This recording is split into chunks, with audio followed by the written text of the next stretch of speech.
This is how thoughts can literally ruin your life and how meditation can be a hack to actually bypass this.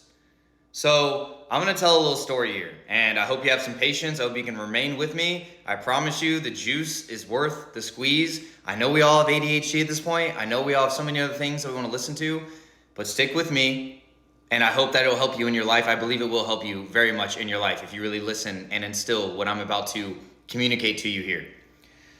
So I'm going to tell a little story. Let's say that you are a little girl and you are born and you grow up in a family where I'm going to fast track some of this, right? Realize that this is all moment to moment experience and you're all absorbing this, right? As a young child. Maybe your mom isn't as attentive as maybe she should be, right? Maybe you going and speaking to her and wanting attention and wanting love, you get denied that, right? You get told to get away or don't pester me. Or, you're annoying me, whatever, right? Go entertain yourself, whatever it is, right? Or your family just isn't that lovey, or maybe you didn't really get the love that you're wanting in that moment, the attention that you're wanting in that moment, all this type of stuff, right? And let's say there's other stuff that goes on, right, throughout your childhood, right? You see, let's say, for example, your parents fight, right? Your parents fight a lot. They go back and forth. You see them yell at each other. There's fighting, there's tension. Maybe there's even infidelity, there's cheating, right? There's all these types of things that you see when you're very, very young. And let's say that all of that gets instilled within you as you start to mature enough to start to be in relationships, right? Let's say you're a young teenager. And let's say all your life, that is what you have experienced love to be, family and love to be. I'm not saying it's all bad, but let's say that you experienced a lot of, let's say, neglect. Let's say you didn't really get the attention that you needed. When you asked for love, when you asked for attention, you were actually punished for that.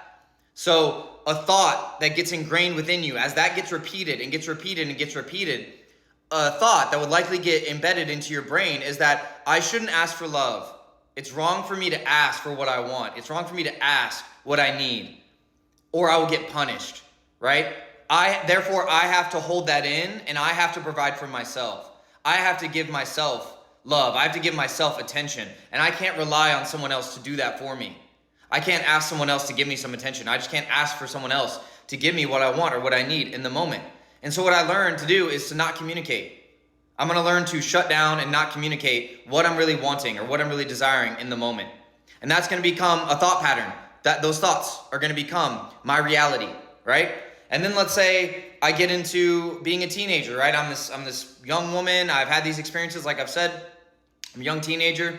I have some initial early relationships that maybe aren't that great, right? I'm attracted to men who are unstable, men who don't really communicate what I am to them, right? Men who maybe mess around with other women, right? There's cheating, there's infidelity. Men who cause me a lot of angst, right? They trigger me. They get my emotions flaring, but it's passionate, right? It's passionate. That's what love is, and this is what my desire, right? I desire this man so much, right? He gives me attention sometimes, and then he completely ignores me. Then he's off with other women, and I get jealous, and I see him. Oh, I want to be with him. Oh, he's talking with this other woman. Oh, why is he driving me crazy like this, right? These types of push-pull dynamics start to happen. And this, again, starts to get ingrained at a very young age. It started in childhood, and now it's being even more cemented in these early relationships. My boyfriends, these men, can't be trusted. Men, they cheat, right? Love involves cheating, right? I can't rely upon love. Love isn't consistent. Love is this in, out, push, pull. It's this inconsistent feeling. That's what love starts to be associated with, is actually the thoughts. These thoughts and these emotional triggers, right? That, this is what love is. Love gets me anxious. Love gets me awake, right? Love gets me excited in this kind of almost negative way, but I kind of like it. Why? Because that's what I've associated love to be from my childhood and from my early experiences as a teenager.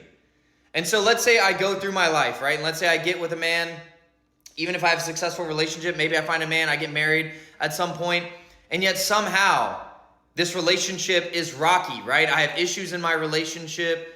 We aren't as close and intimate as we could be. We have communication problems, including on my end.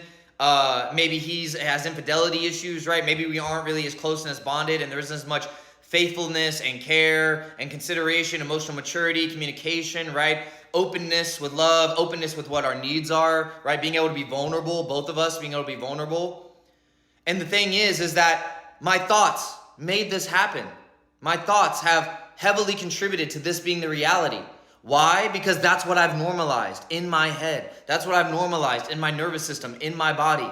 And it all started with what was ingrained into me from such a young age, that this is what love is. This is what relationships are. They are struggle. They are uncertainty. I can't ask for what I need. I shut down and I can't communicate, right? Even if this person maybe could give this to me. And let's say that relationship fails, right? Get into another relationship, it fails. Get into another relationship, it fails, right? And I'm thinking, what's wrong with all these men?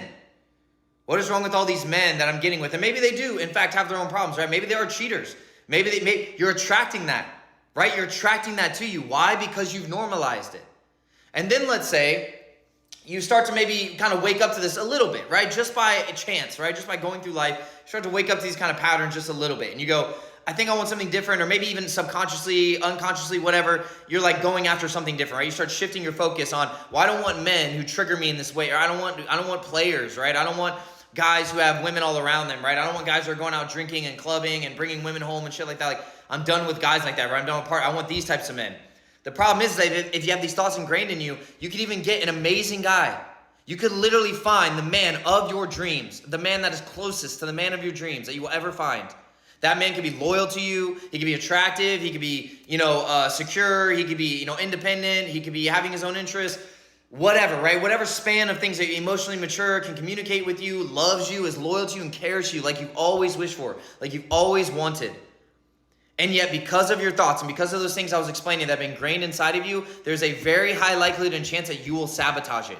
Why? Because your fears, your insecurities, your inability to ask for love, you feeling that this isn't love, right? You feel it initially because there's that, dopamine, and there's that hit of that newness and that excitement. But then when that wears off, you can't sustain it.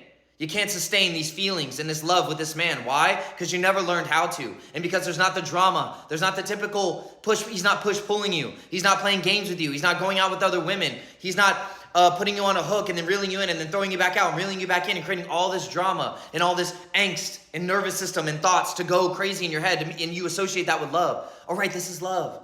This is what I remember love to be. And so what do? You sabotage it.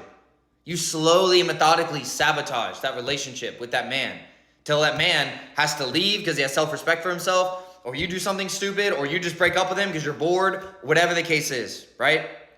So this is how thoughts can literally lead to you ruining your life, literally. And that's just one example. That's just one example of relationships and love. And that's one very specific example. I didn't even go through all the things you could experience as a child, all the things you could experience throughout your youth, all these things, right? So now, with that being said, getting on to how would you address this? The first step is awareness. Most people aren't even aware. They are not even aware that these thought patterns and that these things that have been ingrained inside them from a young age, that is what's running their life, and that's what has been running their life for their entire life. That is what has led to their early relationships. That's what led maybe to some of their friendships that have burned them. That's what's led to maybe some issues in all realms of life. Work, money, success, creativity, fulfillment, sex, relationships, love, you name it, anything in life, right? Awareness is the very first step. And most people in most things, they can't even get the first step right. And someone will go, how would I become more aware of these things? If they're just there and they're so ingrained and they're so built into me, how would I become aware? Therapy is one good thing, right? Some outside person who's professionally trained to help you kind of unpack these things and explore these things and get you to question them in a way that you haven't maybe thought of yet. My best suggestion, though, and what's helped most for me in my life is meditation. Meditation is a hack for this. Why? Because in meditation, you are just sitting and you are just being. And when you sit and you just be, you'll see your thoughts going off and you're just watching it. You're finally just observing it rather than always being distracted by work, by people, by TV, by your phone, social media, right? By books, by love interests, whatever, by sex, whatever it is. Any of these news, right? Any of these distractions. You're finally able to quiet all and remove all of that out of the way and actually sit with yourself for the very first time and actually get in a habit of sitting and just watching your thoughts. And as you slowly watch your thoughts, you'll become more aware because you'll start to see the same thoughts stacking. And that's where you start to see the patterns. Then once you start to see the patterns, you can actually have a chance at addressing them. You can actually have a chance at catching them in your day-to-day life and going, this is what's happening. Maybe I can do something about it. So I hope this helps some of you. I hope this was clear enough. I'll talk more about this if you want. All love.